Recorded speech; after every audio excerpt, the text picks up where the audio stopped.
Defensoría del Pueblo en esta comparecencia quiere cumplir con sus competencias como Institución Nacional de Derechos Humanos, las cuales nos obligan efectivamente a contribuir a los procesos de desarrollo normativo, tratando de establecer con claridad cuáles son los estándares que en materia de derechos humanos se manejan tanto a nivel nacional como a nivel internacional. Ese es el espíritu de la exposición que yo voy a hacer el día de hoy, poner en su conocimiento, contribuir a este importante, valioso, complejo también debate, pero necesario para el país. Yo quisiera partir señalando que la Defensoría del Pueblo, justamente a partir del comunicado público que presentamos, establecimos nuestra posición y ahí exhortamos a la Asamblea Nacional para que tramite el proyecto de reforma al Código Orgánico Integral Penal para despenalizar el aborto por violación e incesto. Este exhorto lo hicimos basándonos en la legislación en materia de derechos humanos y en especial tomando como énfasis la situación de las mujeres y particularmente de las niñas y adolescentes. Y lo hicimos en observancia y buscando establecer la concordancia que hay en este pedido con las disposiciones de nuestra propia Constitución, pero sobre todo en los estándares internacionales de protección y las recomendaciones específicas que el Estado ecuatoriano ha recibido por parte de órganos especializados en materia de derechos humanos. ¿Cuáles fueron los elementos que tomamos como base para nuestro posicionamiento? Hubo un análisis, no se trata solamente de establecer y poner un posicionamiento sin tener un respaldo. Nosotros valoramos dos elementos. Por una parte, el contexto social de riesgo que existe en el país y que está particularmente agravado en relación a niñas y adolescentes. Y el segundo aspecto es el marco jurídico en materia penal que tenemos y que consideramos que es limitado. Este marco jurídico establece un proceso de criminalización del aborto e impone, a nuestro criterio, un embarazo forzado, y esto, desde la lógica de derechos humanos, es una forma de violencia y puede, en algunos de los casos, constituirse en una forma de tortura, trato cruel, inhumano o degradante.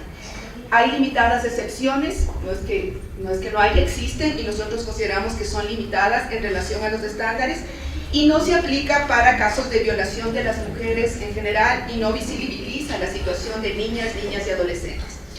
¿Cuál es el contexto social de riesgo que nosotros estamos tomando en cuenta? Primero, las informaciones estadísticas que se ha venido produciendo en el país, tanto por parte de la institucionalidad del Estado como por parte de las organizaciones sociales. Existe información, podemos decir que, y creo que ese es un déficit en el país, nos falta sistematizar mucho más de información, pero hay datos. Y en materia de derechos humanos, uno tiene siempre que actuar en función del riesgo. Hay riesgo y ese riesgo tiene que ser tomado en cuenta. El INEC nos dice que se registró, de acuerdo al censo, que existían 3.684 niños de entre 12 a 14 años que eran madres, eran niñas que eran madres. Las dos primeras causas de muerte de niñas y adolescentes en el Ecuador entre 10 a 19 años están en el suicidio. Y entre las principales razones que tienen las niñas y los adolescentes para tomar esta decisión son embarazos precoces y situaciones de violencia. Esto habla de riesgos.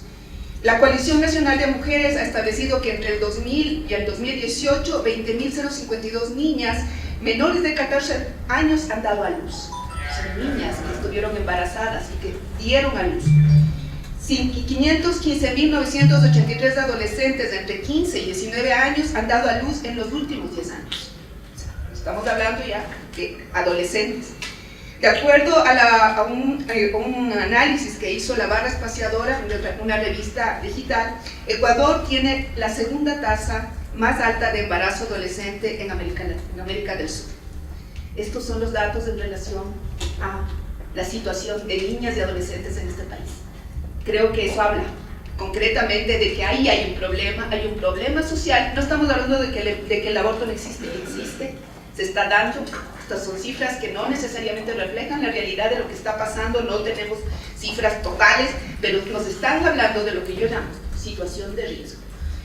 Y también hay datos en relación a las mujeres en general. Una de cada 4 mujeres ha sufrido violencia sexual y 379.000 mujeres de 15 años o más de edad declaran haber sido víctimas de violación. En este país Las mujeres están en riesgo potencial y algunas han sido violadas y han sufrido el impacto de una violación que no es un proceso fácil para ninguna mujer. Aquí estamos varias mujeres y sabemos que la integridad que se debe proteger, de nuestra integridad, es efectivamente algo que nos afecta y va a tener consecuencias que no pasan solo por lo físico, sino también por lo psicológico. 1 de 4 embarazos son producto del abuso sexual, esto lo dice la Coalición de Mujeres del Ecuador, y desde el 2004 hasta el 2014, 431.614 mujeres abortaron. El 85% de ellas podrían haberlo hecho en la clandestinidad. 45 de cada 100.000 mujeres mueren cada año a causa de aborto ilegal en el Ecuador. Cifras que creo que debemos tomarlas en consideración si queremos aproximarnos a que las leyes también respondan a las realidades, a lo que está pasando. Esto es el marco que yo llamo que es el marco fáctico. Ese marco fáctico que nos está diciendo aquí hay un problema real y este problema real tiene que tener respuestas también concretas. Frente a eso tenemos un marco jurídico penal y ahí dentro del marco jurídico, dentro del COIP se establece en el artículo 150, en los literales A y B, las condiciones y las excepciones para considerar que el aborto no es punible. Esto dice si se ha practicado para evitar un peligro para la vida o salud de la mujer embarazada y si este peligro no puede ser evitado por otros medios. Y si el embarazo es a consecuencia de una violación de una mujer que padezca discapacidad mental. Se toma en cuenta la violación, pero se restringe que sea una mujer con discapacidad mental.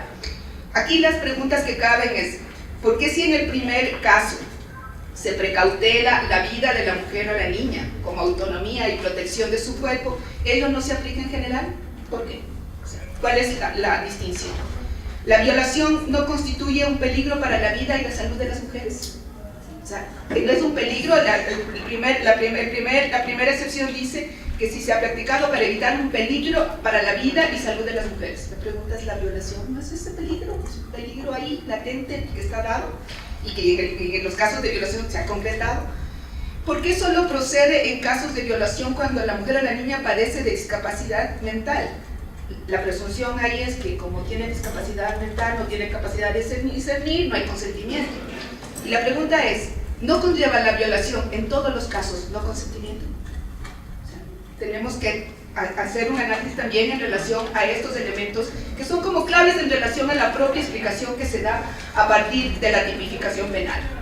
Frente a esto, a este marco fáctico y a este marco jurídico en el que tenemos que asumir cómo se está enfrentando el tema del aborto por violación en el país, existe un marco de protección. Y este marco de protección está dado por la propia Constitución, por derechos constitucionales que están previstos en nuestro marco, en nuestra máxima norma reguladora del país, en la legislación secundaria también y en políticas públicas nacionales, en las interpretaciones internacionales autorizadas en materia de derechos humanos y en las recomendaciones internacionales que se han emitido por parte de órganos de derechos humanos al país.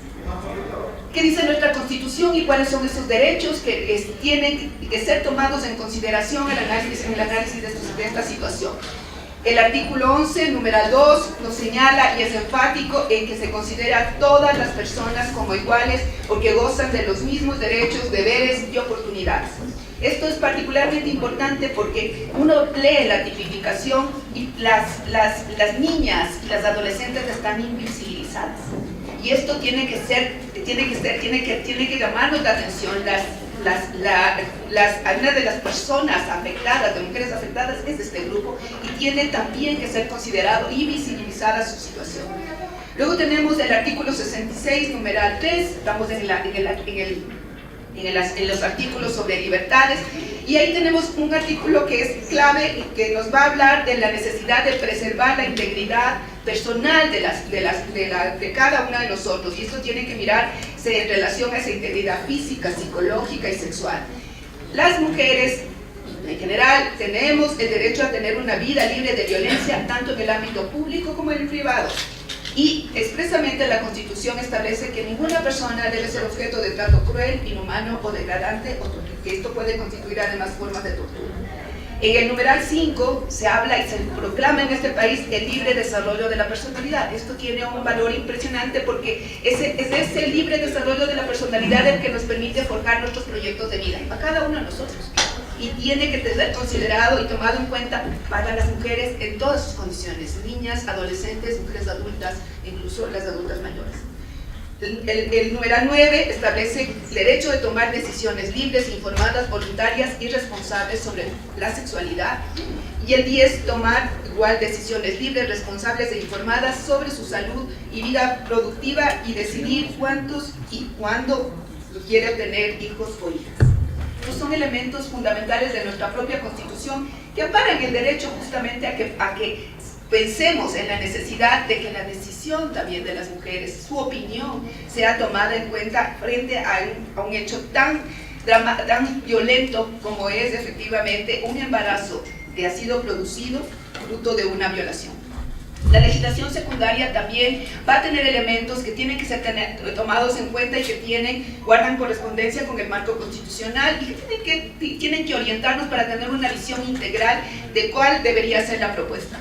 La Ley Orgánica Integral para Prevenir y Erradicar la Violencia contra las Mujeres, adoptada a finales del año pasado y que entró en vigencia en este año, define lo que es la violencia de género y además establece la obligación del Estado para promover, proteger, garantizar y respetar.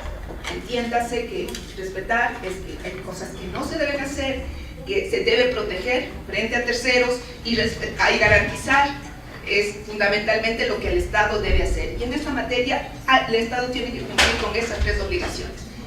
En el marco de las políticas públicas hay una agenda nacional de las mujeres y personas LGBTI 2018-2021 que ha sido adoptada, que está vigente, que orienta lo que es las regulaciones de lo que deben ser los programas que están vigentes en nuestro país, es a donde se debe orientar la acción estatal. Y concretamente ya se establece la necesidad de despenalizar el aborto en casos de violación, incesto o malformaciones.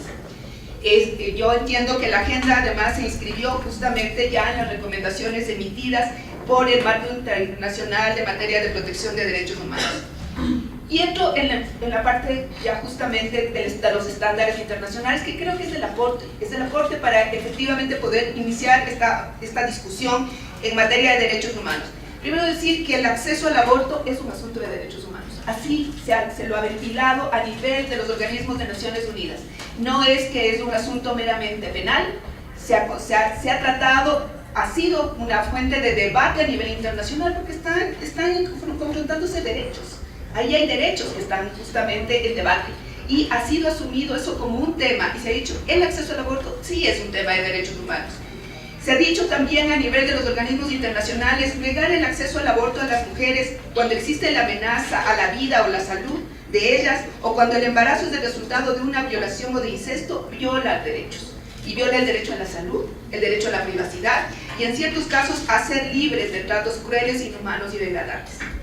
Las leyes que penalizan el aborto, dice los órganos de Naciones Unidas, son discriminatorias y se convierten en obstáculos para que las mujeres tengan acceso a atención médica y estas leyes en muchos de los casos han sido responsables de la muerte clandestina de muchas mujeres. Y esto es algo que justamente también nos hace ver como a nivel internacional se tomó en consideración este factor de riesgo que las mujeres viven día a día, no solo en Ecuador, en muchos países del mundo pasa esto. Y esto creo que es importante que lo tengamos en cuenta. El marco de protección internacional nos habla de 5 comités. 5 comités se han pronunciado sobre el aborto. 5 comités especializados en materia de derechos humanos que han emitido observaciones generales o recomendaciones de país. Y este ciclo ha ido desde 2012, ustedes pueden ver en la pantalla, hasta el 2017. Tenemos al Comité de Derechos Económicos, Sociales y Culturales, que ha hecho, el Comité de Derechos Económicos Sociales entra en el análisis sobre el tema de aborto a partir del derecho a la salud y va a hacer un análisis y una recomendación específica. Se da un órgano especializado en materia del cumplimiento de la Convención contra todas las formas de discriminación a la mujer, órgano especializado de Naciones Unidas para los derechos de las mujeres. El Comité de Derechos Humanos es el comité que justamente se va a especializar en el análisis de lo que en derechos humanos llamamos los derechos civiles y políticos, derecho a la vida, a las libertades, derecho a todas las expresiones de respeto a la integridad de las personas. El relator sobre la tortura, el relator es un procedimiento especial, es un experto en materia, en este caso, de prevención de la tortura, que hace menciones específicas al tema. El Comité de Derechos del Niño, y esto creo que es fundamental. Generalmente el tema de debate en aborto ha sido, claro, están hablando solo de los derechos de las mujeres, ¿y qué es de los derechos de los niños? El órgano especializado para la protección de derechos del niño, que además da las interpretaciones autorizadas en materia de Convención de Derechos del Niño, se ha pronunciado en concreto sobre el tema de aborto. Y el Comité contra la Tortura, que es nuestra última recomendación de país, también lo ha hecho y hace esta asociación que se considera fundamental en relación a cómo la violación y el embarazo forzado puede constituir una forma de trato cruel, inhumano y degradante, porque afecta a la integridad física y a la integridad mental de las mujeres.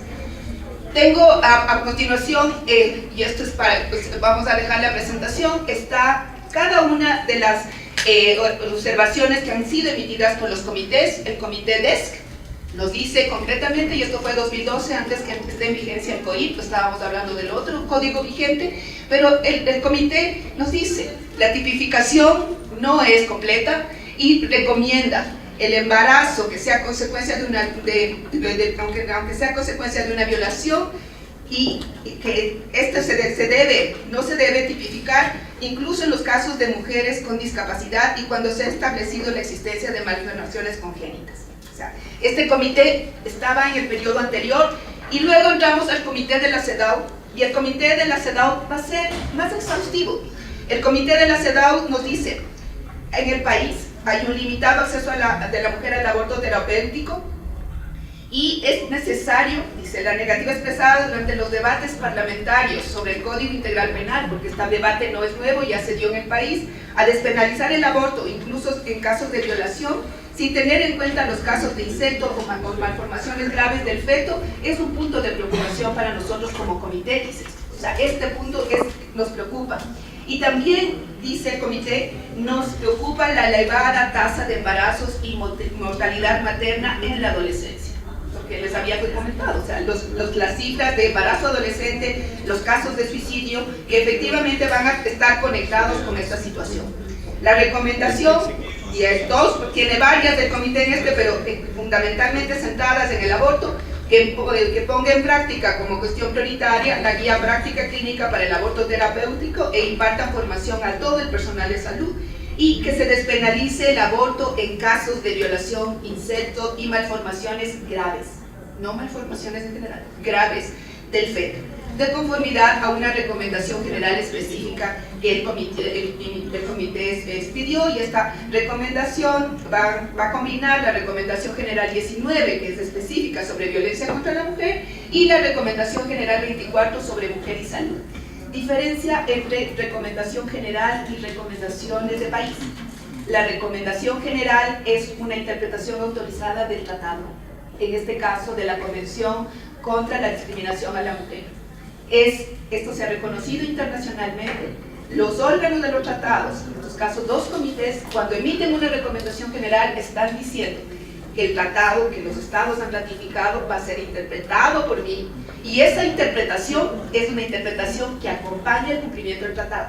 Entonces esto es importante entenderlo, porque muchas veces se dice, no, es que esto no es un elemento que sea vinculante. Sí lo es, sí es recomendación general. Y la recomendación del país es también un análisis que hace el comité, este órgano especializado, para mirar el grado de correspondencia que hay entre la obligación que impone el tratado y el cumplimiento del Estado. Recuerden, siempre que se firma un tratado hay un artículo que dice que el Estado se obliga a adoptar todo tipo de medidas legislativas, de política pública, institucionales, para dar cumplimiento al tratado. Por lo tanto, la recomendación del país es importante porque le está diciendo al Estado, usted, yo, que soy el órgano especializado, y usted ha firmado el tratado, para que cumpla el tratado, esto es lo que usted le recomiendo que tome en cuenta para regular efectivamente su cumplimiento en materia de las obligaciones internacionales que se han generado. El Comité de Derechos Humanos, que como les dije es el que regula derecho, vida, integridad, libertad, establece que como punto de preocupación, la criminalización de la interrupción voluntaria del embarazo muchas veces lleva a que mujeres embarazadas busquen servicios de aborto inseguros que pondrían en peligro su vida y su salud. Está reconociendo algo que es real. Las mujeres están accediendo a estos sistemas de aborto inseguro y esto las pone en condición de total riesgo. La recomendación, revisar el COIP, introducir excepciones adicionales a las que ya existen. La interrupción voluntaria del embarazo, incluyendo cuando el embarazo sea consecuencia de un incesto o una violación, aun cuando la mujer no padezca discapacidad mental y en caso de discapacidad fatal del feto. Entonces, esto es importante también tenerlo en cuenta. Aquí hay dos elementos. Nosotros tenemos el tema de tipificación de la violación. Niñas menores de 14 años se concibe que esto es violación, entonces hay que tenerlo muy en cuenta. Y el tema de incesto.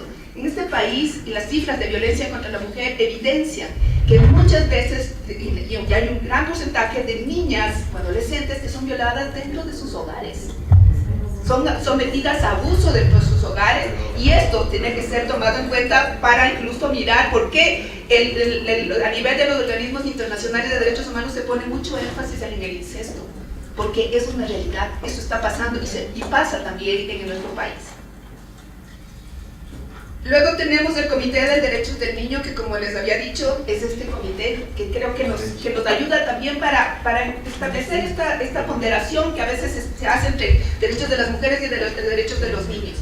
La observación general 20 sobre la efectividad de los derechos de los niños durante la adolescencia nos dice, el comité ahí, yo insto a los estados a que despenalicen el aborto para que las niñas puedan, en condiciones seguras, abortar y ser atendidas tras hacerlo, así como a que revisen su legislación para asegurar que se atienda el interés superior de las adolescentes embarazadas y se escuche y respete siempre su opinión en las decisiones relacionadas con el aborto. Este país tenemos una visión adultocéntrica y eso se reproduce hasta en el código del COIP. Ahí no están preguntando nada. La decisión de niños, niñas y adolescentes no se toma en consideración y las niñas en muchos de los casos bajo nuestra tipificación actual están forzadas. Nadie les pregunta, tú fuiste violada, tienes que tener este embarazo forzado.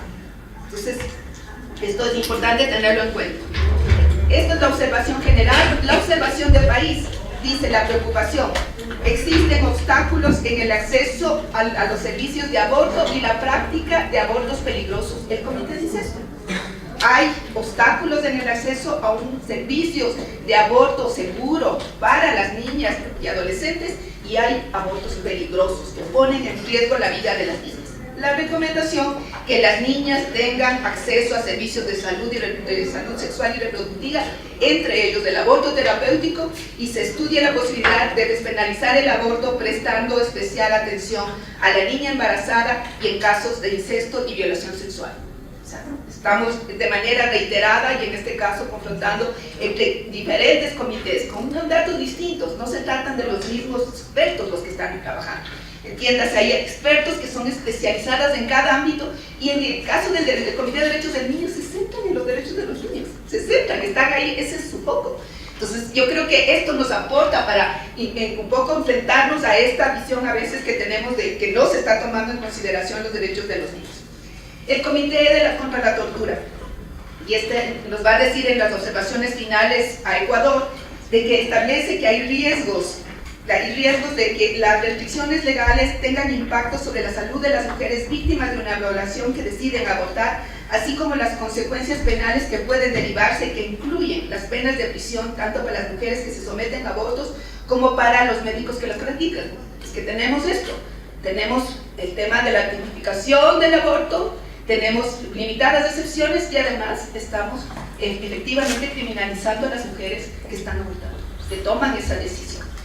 Ante eso, se recomienda que se vele porque las mujeres víctimas de una violación que voluntariamente, aquí el énfasis, voluntariamente decidan interrumpir su embarazo, tengan acceso a abortos legales y en condiciones seguras. El relator especial, que es el relator no es un comité, el relator es se llama procedimiento especial, que es un experto, o sea, que en Naciones Unidas orienta a la Asamblea General sobre temas importantes. La Asamblea General ha dispuesto que haya un relator especial sobre la tortura, y aunque el tema de tortura parecería que solo es un tema de cárceles, el tema de la tortura está presente en muchos de nuestros ámbitos de vida cotidiana. También está, y esto es el aporte que hace el relator, dice, hay formas de tortura, trato inhumano y degradante que pueden afectar a las mujeres cuando estamos hablando del tema del aborto. Y lo que dice el relator es que los estados tienen la obligación afirmativa, esa es una obligación de garantía, es que determina que tiene que hacer, de reformar las leyes restrictivas sobre el aborto que perpetúan la tortura y los malos tratos al negar a las mujeres al acceso al aborto y la asistencia en condiciones de seguridad. O sea, dice que muchas de las condiciones, y el relator en el informe, que les invito a que lo puedan revisar porque me parece que aportan esto, va a decir cómo son tratadas las mujeres que han sido violadas y que tienen que enfrentar un embarazo, cómo esto particularmente es agravado con niñas y adolescentes que son tratadas como mujeres adultas, que incluso se las estigmatiza, que se les forza en ese cuerpo que todavía ni siquiera en muchos casos está preparado para que pueda gestar, se las forza a una asistencia médica limitada, no adecuada y además con tratamientos que pueden perjudicar y pueden tener eco en el resto de su vida.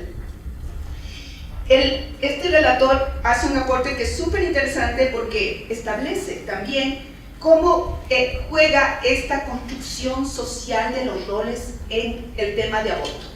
Él va a decir que las mujeres son vulnerables a la tortura, a los tratos crueles, inhumanos y degradantes cuando buscan asistencia médica o tratan de recibir tratamientos como el aborto, porque la percepción social, y esa percepción es desde el médico, del familiar, de la persona del barrio, considera que son funciones y tienen expectativas distintas al rol que deberían tener todas las mujeres, el rol que se nos ha dado en la sociedad es que tenemos que ser madres.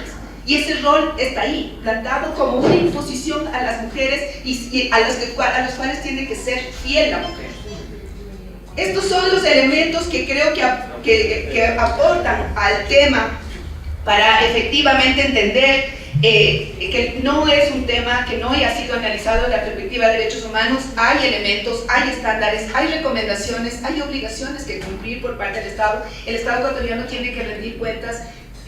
Cada uno de estos tratados de derechos humanos y los comités reciben informes periódicos. Estas recomendaciones que se emitieron van a determinar que en los próximos años el Estado ecuatoriano tenga que decir qué ha hecho en relación a las recomendaciones, y por lo tanto es importante este debate que ustedes están haciendo en la Asamblea, porque va a permitir efectivamente que en las próximas informes que se presenten y en las evaluaciones que se hagan por parte de los comités se analice y se vea si hemos tenido retrocesos, avances, o si hemos realmente nos hemos estancado. Creo que ahí hay un valor importante que hay que considerar. El valor de los instrumentos internacionales, este también es un punto de discusión y nos han dicho siempre en materia de derechos humanos, bueno, ustedes siempre hablan de estas recomendaciones, lo que dicen los comités, pero eso no es vinculante, lo único que es vinculante es el tratado. Ahí solamente de tomar en consideración tres elementos. El artículo 11, el numeral 3, establece que se reconocen los derechos no solo que están previstos en la Constitución, sino en los instrumentos internacionales de derechos humanos. No habla de tratados ratificados. Y esto es un elemento que es bien importante en nuestra Constitución. Te habla en general de instrumentos internacionales, las recomendaciones generales, las recomendaciones de país, los informes de los procedimientos especiales, en este caso del relator contra la tortura, son instrumentos que tienen esta fuerza, son instrumentos internacionales y se integran a nuestro ordenamiento jurídico, tienen que ser tomados en cuenta en el proceso de interpretación. En esta misma línea, el artículo 424 también nos va a decir que los instrumentos internacionales tienen que ser tomados en cuenta, sobre todo cuando establezcan contenidos más favorables a los establecidos en la Constitución. Y el principio general de la Convención de Viena, de que los tratados deben ser asumidos y deben ser interpretados de buena fe. Yo quisiera, para terminar, hacer solamente algunos aportes para el debate. Señalar que cuando los órganos especializados de Naciones Unidas han hecho estos pronunciamientos, no están proponiendo que, como muchas veces se considera que casi se va a utilizar el aborto como una forma de control de la natalidad o un medio para solamente tener la capacidad de las mujeres de disponer de su sexualidad. Y no se trata de restar la capacidad de decidir de las mujeres. O sea, no es que cuando decimos esto, si hay violación y hay un embarazo, todas las mujeres deben abortar. Los instrumentos internacionales y las recomendaciones lo que dicen, se respeta siempre el derecho a decidir, siempre. Lo importante ahí es que las mujeres decidan y que lo hagan con información, que haya condiciones creadas en el Estado para que las mujeres sean las que tomen la decisión. No es propugnar solamente esto, no, ya si les pasa esto, entonces aborten, no. Esto es como bien importante para entender esto, no se trata, a veces es como se polariza. Y también esto, no se trata de revictimizar a la mujer víctima de violación con el aborto. Esto también es uno de los argumentos que se ventila mucho y se dice, no, es que el momento que a una mujer también se le somete al aborto, eso es una doble victimización, se le revictimiza. Frente a eso, yo creo que hay que tener en cuenta que el embarazo forzado de una mujer violada es una forma agravada de revictimización.